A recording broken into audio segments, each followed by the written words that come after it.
안녕하세요. 책 읽어주는 꿀잠 DJ입니다. 잘 지내셨죠?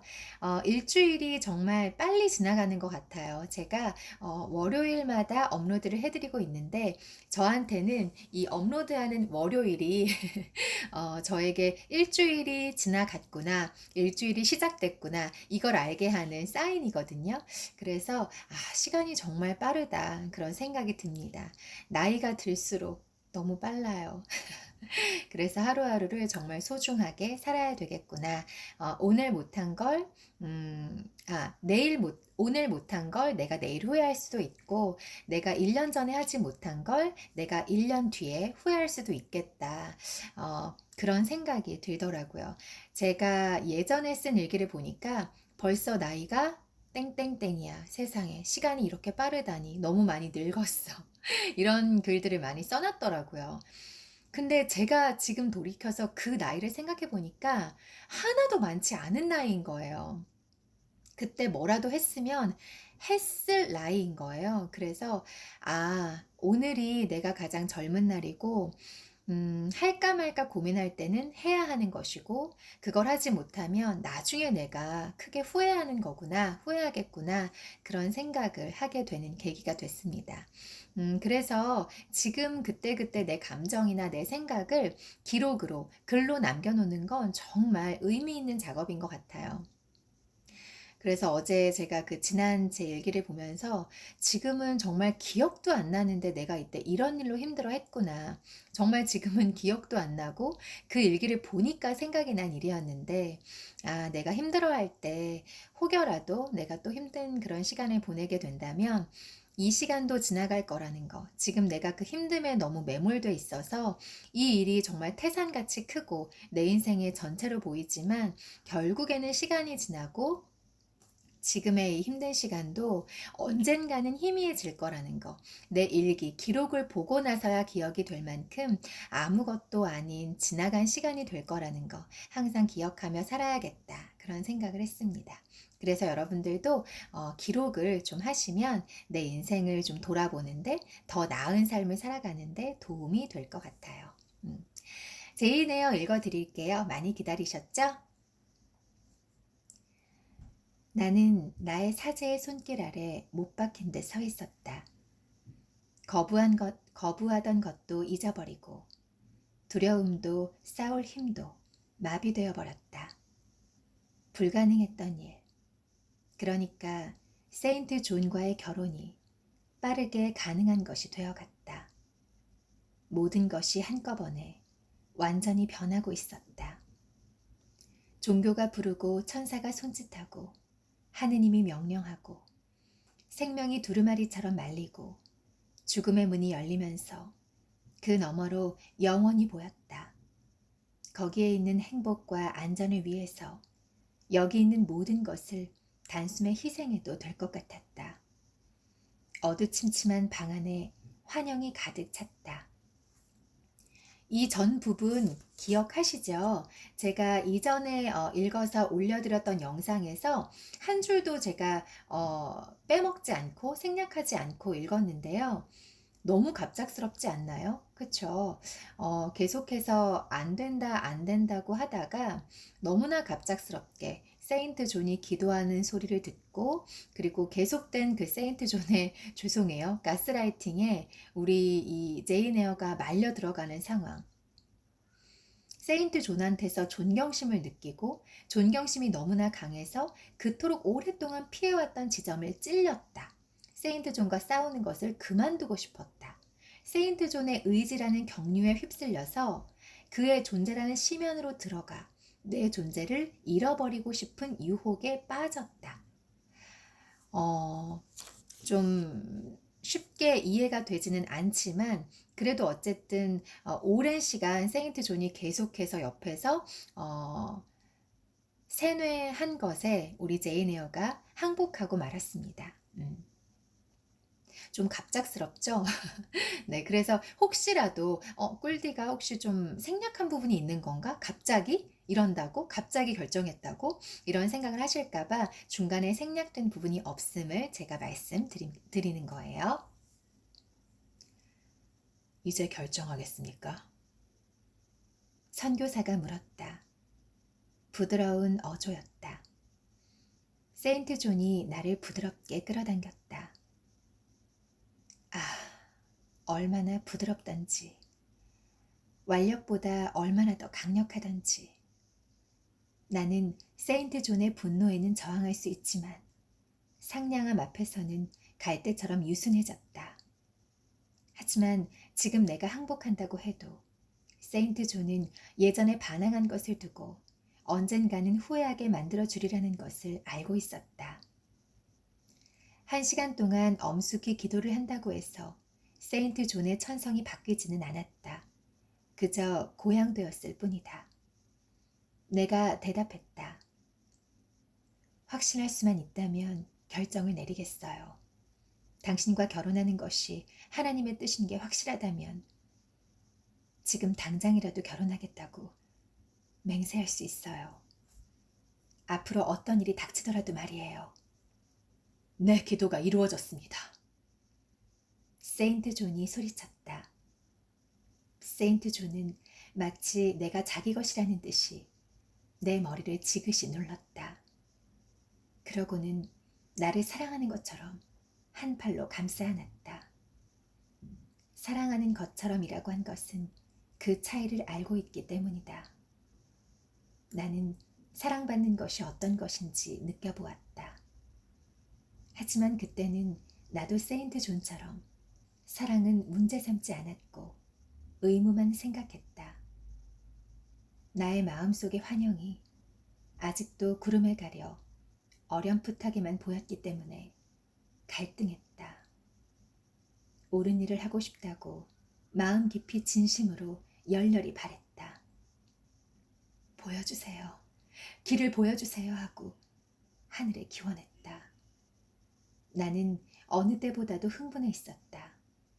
그 다음에 이어진 일이 흥분 탓인지 어쩐지는 독자들이 판단하기 바란다. 집안은 온통 고요했다. 세인트 존과 나 말고는 모두 잠자리에 들었기 때문이다. 하나 있던 촛불이 꺼져가고 있었다. 방에는 달빛이 가득 찼다. 심장이 빠르게 뛰었다. 쿵쿵 소리가 들렸다. 하지만 갑자기 뭐라 표현할 수 없는 감정이 심장을 꿰뚫고 머리와 손끝, 발끝까지 전해지면서 심장이 멈추었다. 그 감정은 전기 충격하고는 다르지만 그만큼 날카롭고 낯설고 놀라웠다. 그 감정 때문에 내 감각들이 깨어나고 불려나왔다. 마치 지금까지 활동한 것은 휴면 상태에 지나지 않는다는 듯 감각들은 기대에 차서 일어났다. 눈과 귀는 기다리고 살이 부르르 떨렸다. 세인트 존이 물었다. 무슨 소리를 들은 거요? 무엇이 보이는 겁니까?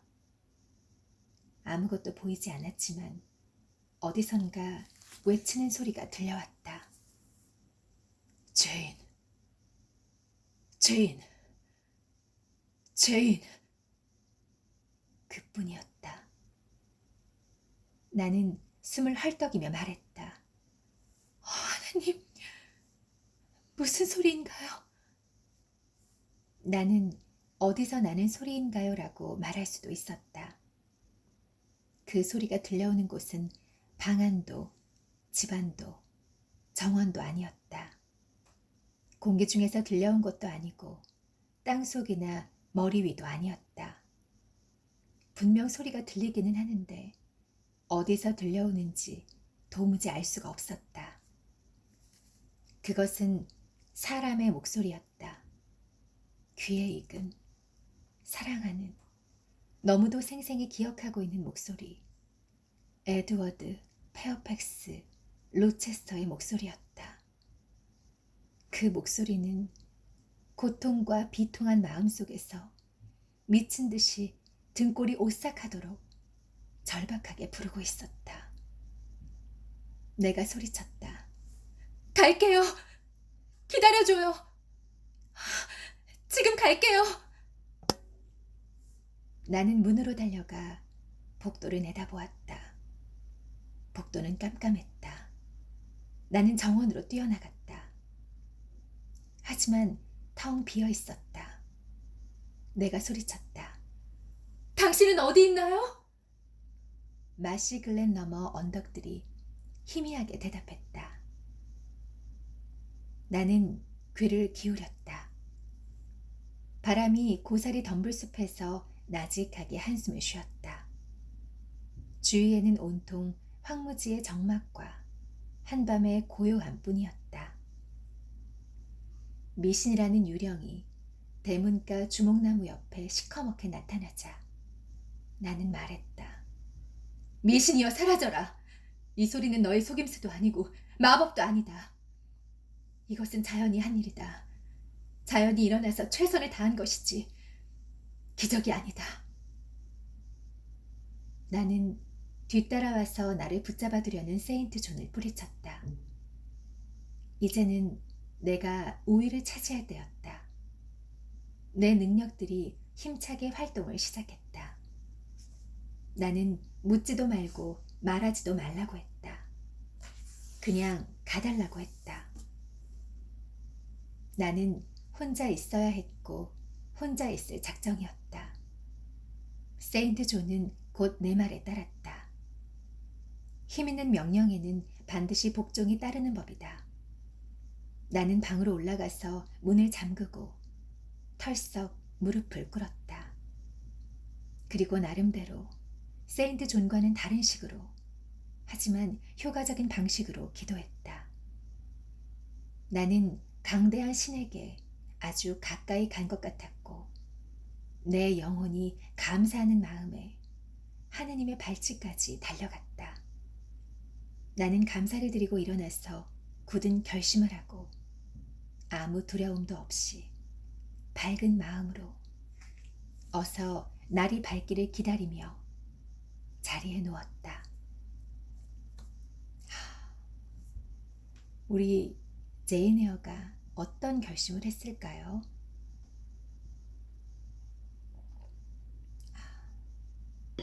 이 와중에 커피는 너무 맛있네요. 우리 제인 에어가 너무 간절하게 원하다 보니까 이 제인 에어의 마음과 자연과 그리고 로체스터 씨의 그 혼이 삼위일체가 돼서 아마 이런 마음속에 많은 바램들이 소리로까지 들리지 않았나, 울림을 주지 않았나 그런 생각이 듭니다. 제가 예전에는 그 마이크를 꼭 착용을 하고 제가 낭독을 했었는데 그러다 보니까 제가 이렇게 차 마시는 소리나 혹은 그 숨소리가 좀 크게 녹음이 되는 것 같아서 제가 마이크를 빼고 하는데, 그래서 제가 좀 이렇게 소리 지르는 그런 부분이 나올 때 조금은 덜 신경을 써도 되는 것 같아요. 제가 마이크를 착용을 하고 읽을 때는 좀 소리를 지르게 될 때 여러분들 고막이 여러분들 귀가 너무 소중한데 상하지 않으실까 좀 염려가 됐는데 아까는 좀 마음껏 질러봤습니다. 네, 제 10장 이어서 읽어드릴게요. 날이 밝았다. 나는 새벽에 일어났다. 잠시 집을 떠나 있을 생각이었기 때문에 한두 시간 동안 바쁘게 방 안이나 서랍이나 옷장에 있는 물건들을 정리했다. 그런 동안 세인트 존이 방을 나서는 소리가 들렸다. 세인트 존은 내 방 앞에서 걸음을 멈추었다. 혹시 문을 두드릴까봐 걱정했지만 쪽지 한 장이 문 밑으로 들어왔을 뿐이었다. 나는 쪽지를 집어들었다. 이런 글이 적혀 있었다. 어젯밤 느닷없이 가버리더군요. 조금만 더 머물러 있었다면 당신은 그리스도의 십자가와 천사의 관에 손을 올려놓았을 겁니다. 2주 뒤 오늘 돌아왔을 때 당신이 명확하게 결정을 내렸기를 바랍니다. 그동안 유혹에 빠지지 않도록 깨어 기도하십시오. 마음은 간절하나 몸이 말을 듣지 않는 법입니다. 시간마다 당신을 위해 기도하겠습니다. 당신의 세인트 존. 나는 속으로 대답했다. 내 마음은 옳은 일을 간절히 하고 싶어 하고 내 몸은 하늘의 뜻을 분명히 알기만 하면 그 뜻을 이룰 만큼 튼튼해요. 어쨌든 이 의혹의 구름 속에서 나갈 출구를 더듬거리며 찾고 묻고 탐색하여 맑게 갯날 같은 확신을 찾을 만큼은 튼튼할 거예요. 그날은 6월 1일이었다. 하지만 아침 하늘이 잔뜩 흐려있고 쌀쌀했다. 빗방울이 세차게 창문을 두드렸다. 현관문이 열리고 세인트 존이 나가는 소리가 들렸다. 창문으로 내다보니 세인트 존이 정원을 가로질러 가고 있었다. 세인트 존은 안개 자욱한 황야를 지나 위트 크로스 쪽으로 가고 있었다. 거기서 역마차를 탈 것이다. 나는 생각했다. 몇 시간 있으면 나도 당신에 따라 그 길을 갈 거예요. 나도 위트 크로스에서 마차를 탈 거예요. 나도 영원히 이곳을 떠나기 전에 찾아가 안부를 물어볼 사람이 있어요. 아침 식사 때까지는 아직 2시간이나 남았다. 그동안 나는 방안을 조용히 거닐면서 이런 계획을 세우게 만든 기이한 상황을 두고 곰곰이 생각했다. 내가 경험한 내적인 감각을 되새겨보았다. 말로 표현할 수 없는 이상한 점들이 속속들이 떠올랐다. 나는 나한테 들려온 목소리를 떠올려 보았다. 그 목소리가 어디서 왔는지 다시금 질문을 던져보았지만 여전히 알 수가 없었다. 목소리는 바깥 세계가 아니라 바로 내 안에 있는 것 같았다. 그 목소리는 단순히 신경 때문에 생겨난 것, 그러니까 착각에 지나지 않는 것일까? 나는 상상할 수도 없고 믿을 수도 없었다. 그것은 영감에 가까웠다. 그 이상한 감정이 준 충격은 바울과 실라가 갇혀있던 감옥을 뒤흔든 지진처럼 찾아와 영혼이 갇혀있는 감옥의 문을 열고 끈을 풀어주었다.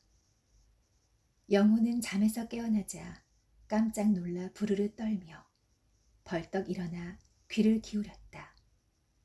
그러고는 깜짝 놀란 내 귀에, 전율하는 가슴에, 그리고 내 마음에 대고 떨리는 소리로 3번 외쳤다.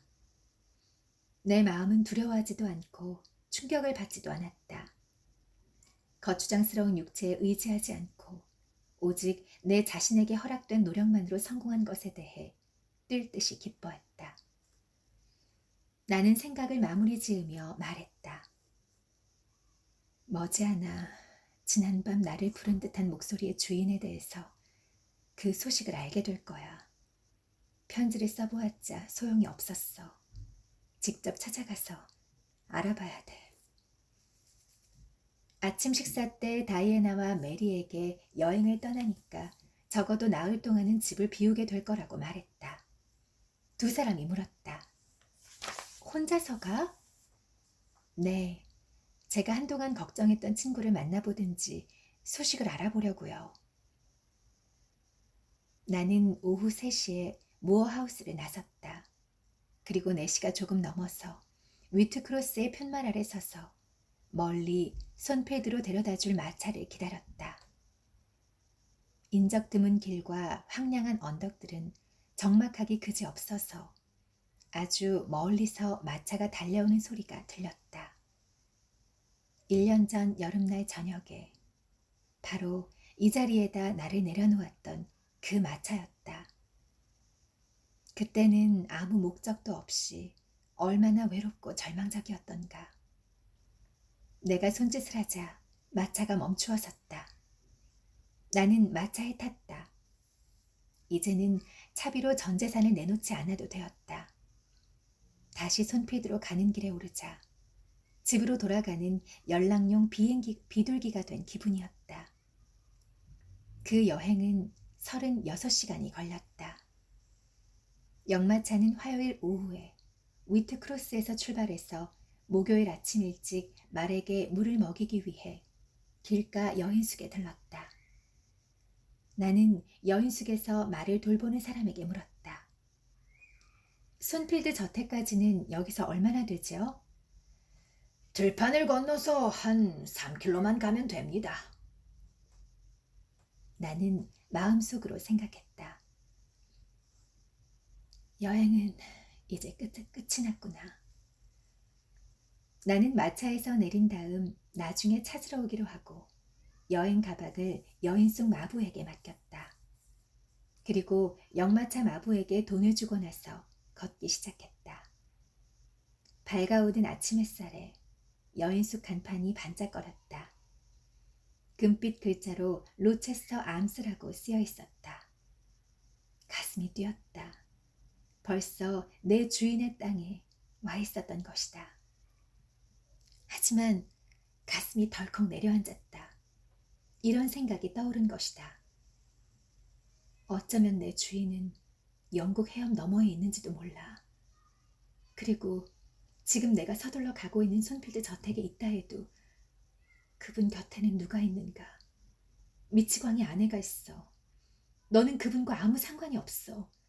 감히 말을 걸거나 얼굴을 마주할 수도 없을 거야.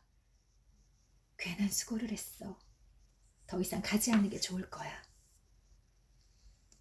현명한 제안이었지만 차마 그렇게 할 수는 없었다. 나를 절망에 빠뜨릴 대답을 듣게 될까봐 너무나 두려웠다. 차라리 모르는 동안에는 희망이라도 있었다. 희망의 별빛 아래서 손패드 저택을 다시 한번 볼 수 있을지도 몰랐다. 앞에 울타리 계단이 있었다. 손필드에서 도망쳐 나오던 아침, 복수심에 불타는 분노가 나를 괴롭히며 쫓아오는 가운데 아무것도 보지 못하고 듣지 못하고 정신없이 지나갔던 그 들판이었다. 마침내 떼 까마귀들이 시커멓게 모여있는 숲이 나타났다. 시끄러운 까마귀 울음소리가 아침의 정적을 깨뜨렸다. 이상한 환희가 샘솟았다. 나는 걸음을 빨리 했다. 또 하나의 들판을 건너고 좁은 길을 지나가자 안뜰을 둘러싼 담과 뒤채들이 보였다. 집은 아직 떼까마귀 숲에 가려 보이지 않았다. 나는 굳게 마음을 먹었다. 저택 정면부터 보자. 거기에는 흉벽이 단단히 한눈에 들어오고 주인님의 창문도 알아볼 수 있어. 어쩌면 주인님은 창가에 서 있을지도 몰라. 아침에 일찍 일어나니까. 어쩌면 과수원이나 저택 앞 보도를 산책하고 있을지도 몰라.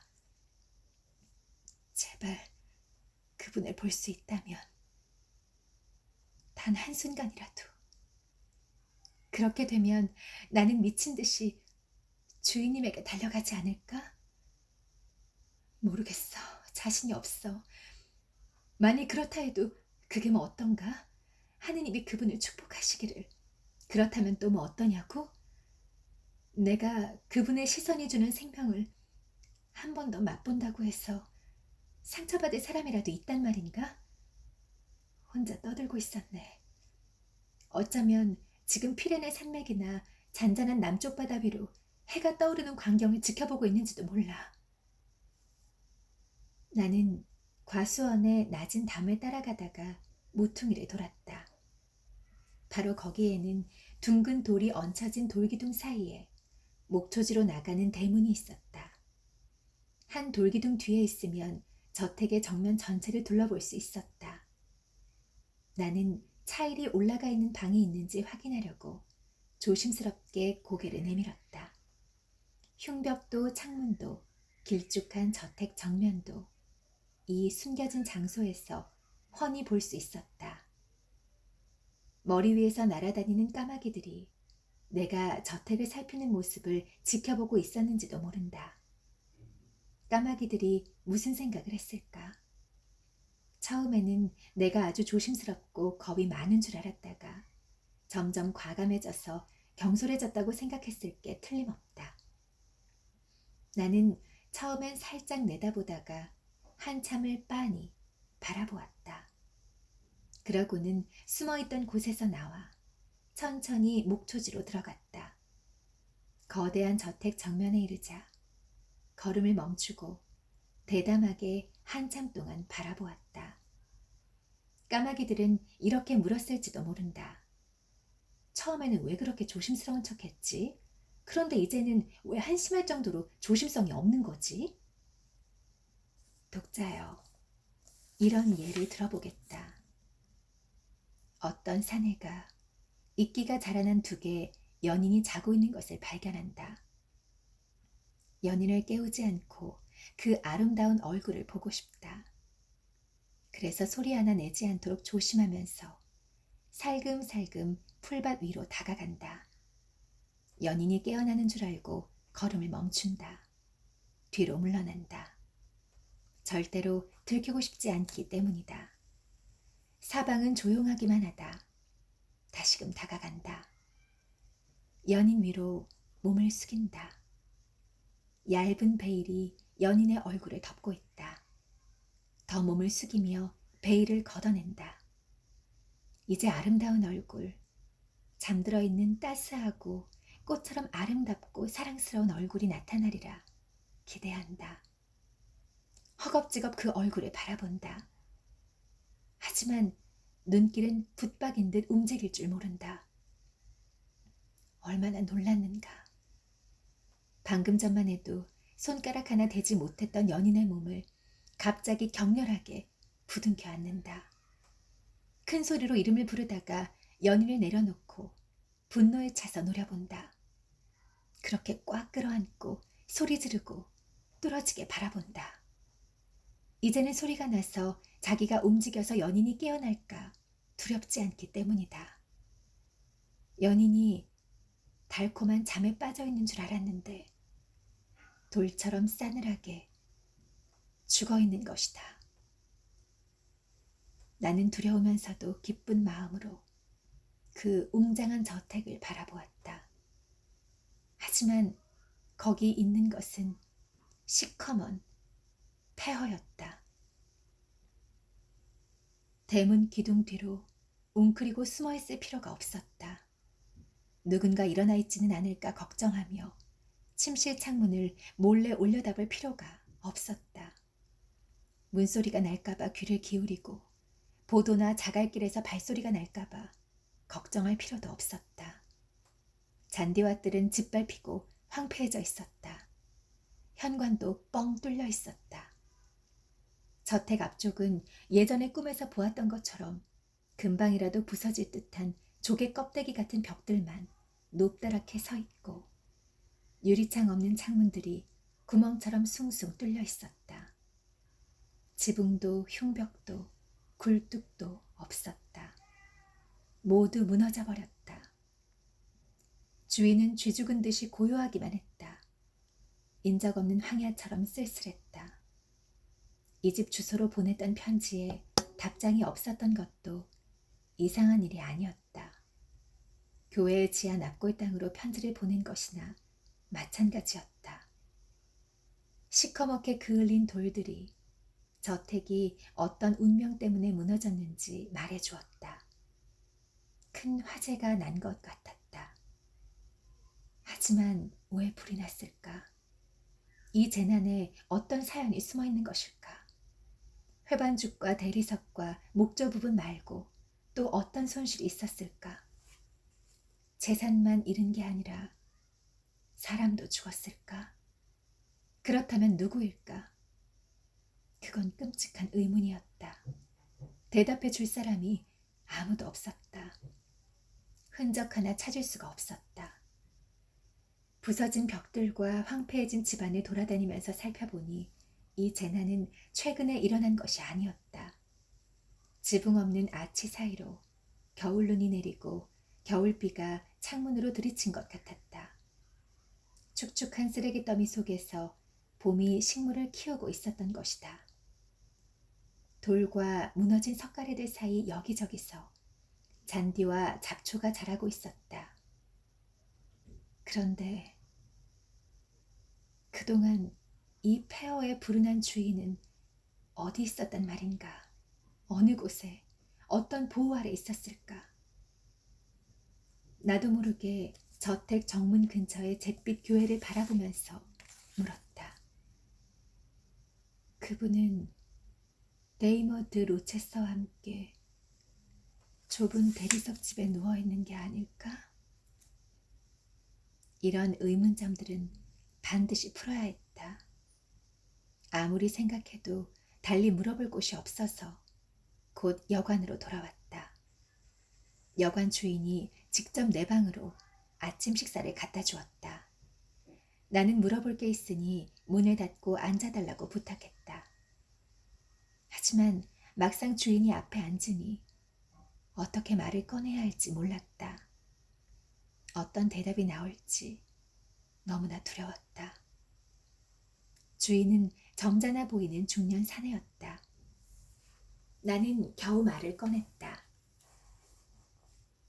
손필드 저택을 아시겠지요? 네, 거기서 살기도 했습니다. 그랬어요? 내가 있을 때는 아닌 것 같았다. 모르는 사람이었다. 여관 주인이 덧붙여 말했다. 돌아가신 로체서 씨의 집사였죠. 돌아가셨다니. 그토록 피하려고 애썼던 타격을 고스란히 받은 것 같았다. 숨이 탁 막혔다. 돌아가셨다니. 그분이 돌아가신 거예요? 주인이 설명했다. 지금 주인이신 에드워드님의 아버님 말입니다. 나는 그제야 숨을 제대로 쉬었다. 피가 다시 흐르기 시작했다. 이 말로 미루어 보아 에드워드님은 나의 로체스터 씨는 적어도 살아있었다. 즉, 지금 주인이었다. 얼마나 반가운 말인가. 앞으로 무슨 이야기를 듣든 이제는 웬만큼 침착하게 들을 수 있을 것 같았다. 무덤에 들어가 있지만 않는다면 지구 반대편에 있다 해도 견딜 수 있을 것 같았다. 나는 물었다. 로체스터 씨는 지금 손필드 저택에 살고 계시나요? 물론 어떤 대답이 나올지 알고 있었으나 지금 어디에 있는지 대놓고 묻는 것을 피하고 싶어서 이렇게 물어보았다. 아니에요. 그렇지 않습니다. 거기는 아무도 안 살아요.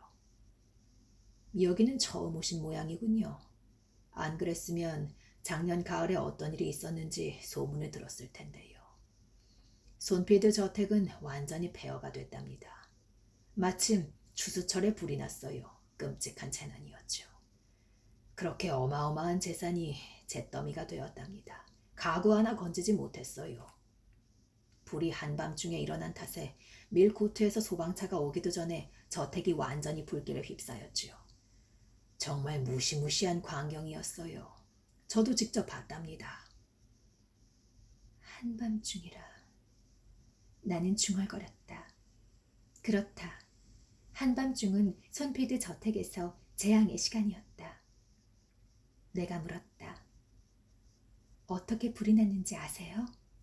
짐작만 하지요. 짐작만요. 사실 저는 의심할 여지가 없다고 생각합니다.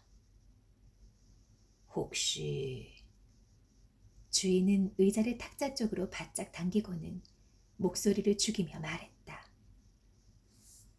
그 저택에 어떤 부인이 그러니까 미치광이가 있었다는 거 아세요? 들어본 것 같긴 해요. 그 부인은 꼭꼭 갇혀 있었답니다.